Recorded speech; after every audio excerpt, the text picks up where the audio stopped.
नमस्कार। स्वागत है आपका हिंदी कथन में। एक बार की बात है, एक विदेश में काई नाम का एक युवक था जो क्योटो जापान के बाहरी इलाकों में एक छोटे से गांव में रहता था। वह एक बेचैन आत्मा था। हमेशा अपने छोटे से गांव से उसे जो कुछ भी मिल पाता उसकी तुलना में जीवन से अधिक की तलाश में रहता था। वह जहाँ भी होता था, जिस भी परिस्थिति में होता था, उससे कभी संतुष्ट नहीं हुआ। एक दिन काई ने एक महान जैन गुरु के बारे में सुना जो पास के पहाड़ के ऊपर रहता था। उसने फैसला किया कि वह इस गुरु की तलाश करेगा ताकि ये बुद्धिमान गुरु उसे अपने जीवन में उद्देश्य और अर्थ खोजने में मदद कर सके। एक लंबी और दर्दपूर्ण यात्रा के बाद काई आखिरकार पर्वत की चोटी पर पहुंच गया और उसने जैन मास्टर का विनम्र निवास पाया। गुरु ने काई का गर्मजोशी से स्वागत किया और उसे बैठने और बात करने के लिए आमंत्रित किया। काई ने जैन मास्टर के आगे अपने दिल की बात कह दी, बेचैनी और कुछ और के लिए उसकी निरंतर खोज के बारे में बताया।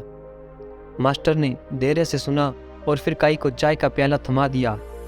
मास्टर ने कहा, इस चाय को पी लो, यह पूरे जापान में बेहतरीन है। काई ने चाय की चुस्की ली और यह जानकर हैरान रह गया कि इसका स्वाद किसी भी आम चाय से बिल्कुल अलग नहीं था। उसने गुरु को यह बताया, लेकिन गुरु बस मुस्कुराए।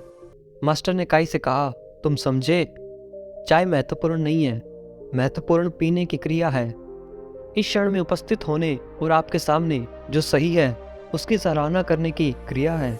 काई ने उस पल में महसूस किया कि वह अगले साहसिक कार्य पर ज़्यादा केंद्रित था। अगली चुनौती की चाह में वह वर्तमान क्षण की सुंदरता को जीने से, महसूस करने से चूक गया था। उसने जैन मास्टर को धन्यवाद दिया और वर्तमान में जीने और जीवन की छोटी छोटी चीज़ों की सराहना करने का वादा किया।